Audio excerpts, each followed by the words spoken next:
안녕하세요. 니체의 명철 철학입니다. 오늘은 니체 철학 대사건에 대해서 지난 시간에 하던 거 마저 하도록 하겠습니다. 지난 시간에 불교에 대해서 이야기하면서 파괴적 자유주의자 그리고 종교, 교회에 대한 비판 그리고 이제 국가까지 해서 요걸 이제 위선적인 개라고 이렇게 이제 니체가 매도하는 걸 봤습니다. 뭐 국가는 연기를 내뿜고 울부짖으면서 연설하기를 좋아한다. 그러니까 민중을 오도하고 민중을 갖다가 농락하는 그런 이런 불개 같은 아주 야만적인 그런 존재, 야만적인 존재로서 이때 국가 이런 얘기를 했습니다. 그리고 이제 이 국가라든가 이 자유주의자 뭐 반란 혁명을 하는 그런 자유주의자 부르주아지 그 혁명 하는 그런 자들하고 일단 공통점이 있는데 그 뭐 순수한 어떤 목적을 가지고 혁명을 하고 국가를 운영하는 것이 아니고 이 삼자가 다 교회, 국가, 이 뭐 브로자제가 다 삼자가 르상티망에 의해서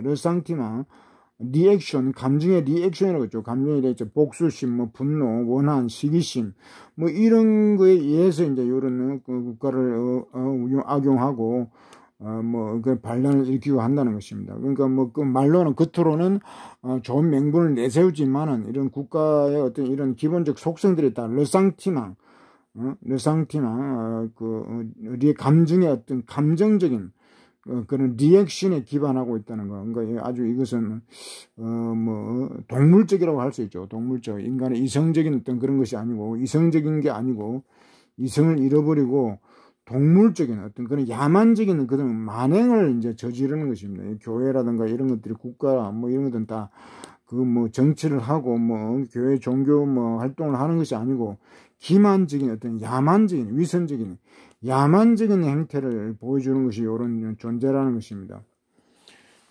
그래서 오늘은 여기에서 니체는 또 다른 이제 불교를 이야기합니다. 또 다른 불교. 지금 이 삼자는 비슷한 의미지만 니체 여기서 이제 또 다른 종류의 불교인데 여기는 완전히 다른 거죠. 이제 완전히 니체 자신.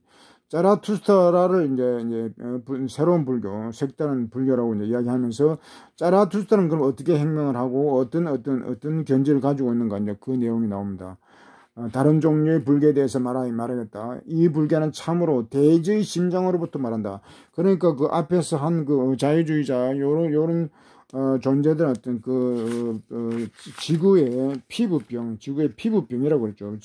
대지의 피부병이라고 했는데 피부가 아니라 이제 이 초에는 자라투스트라에는 대지의 심장으로부터 말한다. 심장이라는 거죠. 심장 속에서 나오는 어떤 그런 가치를 가지고 혁명을 하고 뭐 한다는 것입니다. 불교는 대지의 피부가 아니고 심장이다 이 말이죠. 요 불교는 그 이제 요 초인이요.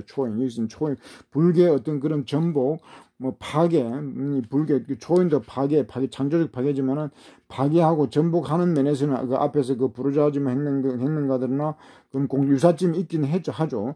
그렇지만 불교는 대지의 심장으로부터 이제 나온다. 여기서 이제 본질적으로 차이가 이제 드러나는 것입니다. 그 초인의 초인적 불교의 숨결은 황금의 입김과 황금의 비를 내뿜는다. 그의 심장이 그것을 원하고 있다. 그러나 그에게 개와 연기 그리고 뜨거운 점액이 무슨 소용인가? 요 재를 뿌리고 연기를 뿌리고 하는 건 요 이제 앞에서 그 불교들 부르주아 불교들이 그렇게 했는데 초인의 불교는 요런 게 필요 없다는 것입니다. 요렇게 할 필요가 없고 황금, 입김, 뭐 웃음 요런 것만으로도 이제 얼마든지 혁명적 그런 기운을 불러 일으키는 것이죠. 황금이라고 했는데 이제는 이제 황금 어떤 최고의 가치를 가지는 거 이제는 요 황금을 항상 좋은 의미로 씁니다. 뭐 사치 그런 게 아니고 최고의 가치, 고귀한 것, 그런 고귀함으로써 이제 혁명을 할 수 있다는 것이죠. 이 불교로부터는 웃음이 마치 오색구름처럼 벌렁인다. 무지개처럼 그런 웃음으로서도 이제 사람을 어떤 혁명을 할 수 있다는 것입니다. 이제는 웃는 것. 그러니까 이 역사에서 이 웃음이라는 것이 이게 봉쇄되고 마음대로 이 감정의 이 본질적인 이 웃음이라는 것을 인간은 제대로 펼치면서 그렇게 살지를 못했습니다. 역사에서 웃음이 존재하지 않았죠. 일반인들이 웃는다는 것은 그거는 간단한 문제가 아닙니다. 이 웃음이라는 걸 인간은 빼앗겼는데 이제 니체는 이 웃음을 회복한다. 뭐 그런 의미도 되겠습니다. 이 불개는 네가 목구멍에서 걸렁거리고 힘을 뱉고 뱃속의 통증을 느끼는 것을 싫어한다. 황금과 웃음, 그는 이것을 대제의 심장으로부터 가져온다. 너도 알아두라. 대제의 심장은 황금으로 만든다. 그러니까 대제의 심장, 대제의 피부는 피부병, 인간으로 인한 인간 불개도로 인해서 피부병으로 앓고 있지만은 그 심장은 황금으로 고귀한 것으로 빛난다는 것입니다. 고귀함이 그대로 드러나 있다는 것입니다. 니체는 요 고귀함을 드러내고 이것을 실현한다는 것이죠. 그러니까 니체 요 이제 혁명적인 어떤 그런 의미, 요 짧지만은 어떤 니체의 혁명적인 그런 어떤 의지가 요 담겨 있는 것입니다. 그러니까 앞에서 불개들은 그 나쁜 불개죠. 나쁜 불개들은 뭐 표피적인 피부병이니까 표피적인 어떤 그런 현상만 어떤 변형을 하고 계획을 하고 하는 그런 차원이지만 니체는 요 대제의 심장을 이야기하면서 니체는 혁명을 하더라도 이제 심장 본질적인 것을 그렇게 혁명하는 근본적인 어떤 발본적인 레디컬한 그런 정말 참다운 혁명을 하는 그런 뜻으로 보면 되겠습니다. 그러니까 피부하고 이제 요 심장이라는 요 말만 가지고도 니체가 여기서 의미하는 바가 충분히 드러나는 것입니다. 그러니까 뭐 껍데기만 바꾼다고 해서 그게 혁명이 되는 것이 아니고 완전히 심장을 새롭게 바꾼다는 것. 그것이 이제 참다운 혁명. 그러니까 심장을 바꾸는 게 이제 조인 사상이죠. 인간에서 낙타에서 이제 사자로 가고 이제 하는 것이 그 심장을 바꾸는 그런 비유적 표현으로 보면 되겠습니다. 껍데기만 아니라 알맹이를 바꾼다. 알맹이를 완전히 바꾸는 것. 불개들은 요 불개는 이제 나쁜 불개. 저 불개들은 더 이상 내 말을 참고 들을 수가 없었다. 불개는 부끄러운 나머지 꼬리를 내리고 가냘픈 소리로 동굴 속으로 도망갔다면 그러니까 요런 얘기 들었고 이제 심장 요 정도 얘기 황금 웃음 요 정도 얘기를 듣고도 이제 그 나쁜 불개들은 다 도망쳐 가버렸다 이 말이죠. 자라투스는 이렇게 이야기했다. 그러나 그의 제자들은 그의 말에 그의 귀를 기울이지 않다. 제자들도 이제 요런 좀 깊이 있는 요런 데에 대해서 관심이 없는 거죠. 아주 제자들도 니체를 제대로 이해를 못하고 있다는 것입니다.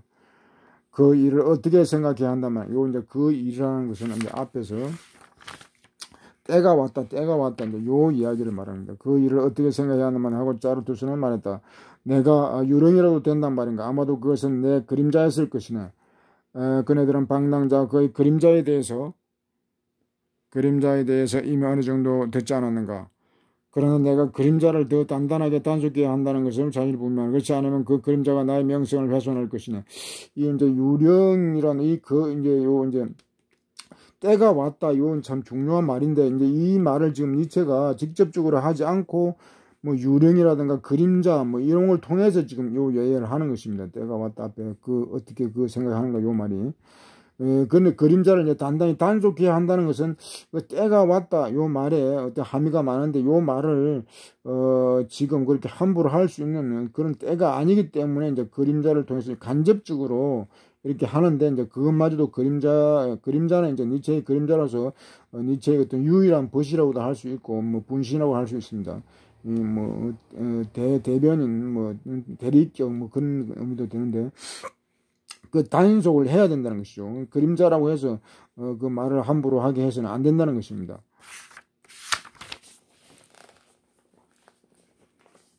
손상시킬 테지. 그리고 자로는 다시 한번 또 한번 머리를 가로지면서 의아했다. 그 일을 어떻게 생각해야 한단 말인가. 이제 그 일이 나오죠. 유령은 때가 왔다. 유령이 이제 말을 하는 거죠. 이제 그림자. 때가 왔다. 때가 성숙했다. 하고 외쳤을까? 왜 외쳤을까? 도대체 무엇을 위해서 때가 성숙했다는 것인가? 이제 때가 왔다는 것은 조인의 세상이 임박했다. 이제 그런 의미인데, 조인의 세상 또는 이제 영혼회계 뒤에 이제 3부에서는 또 영혼회계니까 영혼회계 사상도 중요하기 때문에 영혼회계 사상 이런 거는 아주 심오하기 때문에 그 얘기를 그것을 이제 펼칠 때가, 그 사상을 펼칠 때가 되었다. 그런 의미 되고 하여튼 여기서 때가 왔다는 여러 의미인데, 이제 초인의 세상이 이제 본격적으로 도래한다. 지금 2부까지 거의 끝나가기 때문에 초인의 어떤 그런 초인적인 세상을 이제 도래할 때가 되었다 이 말이죠. 그러니까 초인의 세상이 도래한다는 것은 이제 한 시대, 하나의 역사가 끝난다는 엄청난 계백선언이죠. 계백. 그 동학식으로 말하면은 계백의 어떤 그런 천지가 완전히 뒤바뀌는 그런 때가 왔다. 그런 큰 의미를 가지고 있습니다. 때가 왔다. 하나의 시대의 어떤 종지부를 찍고 새로운 어떤 그런 계백, 새로운 시대를 갖다가 열어 제낀다. 니체가 열어 제끼겠다는 그런 의지를 표명하는데 아직은 이제 중반 정도이기 때문에 자기의 이름으로 이렇게 말하지 않고 유령이라든가 뭐 그림자 이런 것을 내세워 가지고 대변인격으로 내세워서 이제 이렇게 이야기를 합니다. 그럼에도 불구하고 이제 니체의 의지가 여기 담겨 있는 것이죠. 미래에 대한 어떤 기대, 그런 확신, 그런 것을 이제 요 중반부 정도에서 니체가 이미 선포를 하는 것입니다. 때가 왔다. 초인의 세상이 이제 도래했다는 것입니다. 때가 성숙했다. 물을 대로 다 물을 익었다는 것이죠. 그럼 여기서 끝내고, 지금 2부인데, 4부로 넘어가겠습니다. 4부로. 4부로 넘어가는 이 3부, 1, 2, 3부. 원래 이제 요 책은 3부로서 이제 니체가 끝을 맺으려고 했는데, 뭔가 좀 부족함을 느껴가지고 또 이제 4부를 추가한 거거든요. 요 이제 4부.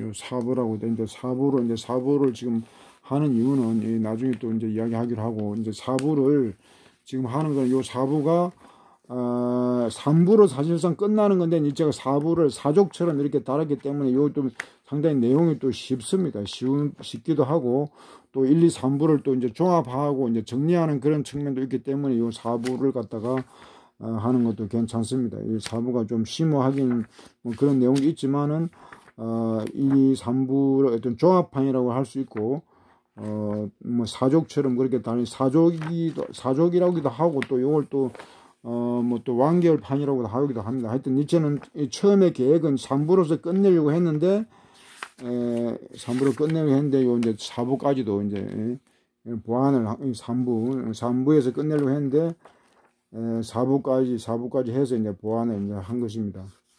이제 4부 중에서도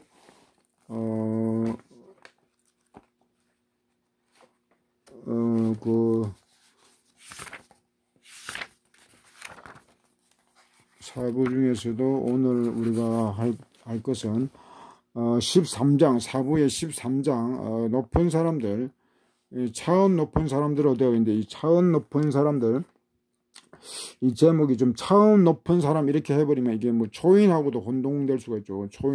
초인이야말로 차원 높은 존재인데, 근데 여기서는 조금 오역 같고, 다른 책에도 이게 제대로 된 번역이 없습니다. 다른 책에는 뭐 지체 높은 인간이라고 되어 있는데, 그 말도 그렇게 적절하지 않고, 그냥 더 높은 인간이라고 되어 있는데, 더 높은 인간, 니체가 이제 이런 말을 하는 거는, 낙타, 인간의 그 유행어로 낙타, 사자, 초인, 이렇게 했는데, 그렇게 이제 그렇게 구도를 짰을 때는 좀 뭐 여러 가지 좀 부족한, 그런 부분이 있어가지고, 니체가 또 다른 또 이제 그 인간 유행을 이렇게, 그 설명을 하면서 더 높은 인간이라는 말을 이제 사자에 해당되는데, 이제 사자하고, 또 이제 더 높은 인간 요 아래 단계에는 이제 말인이라고, 말종인간이라고 있습니다. 말종인간.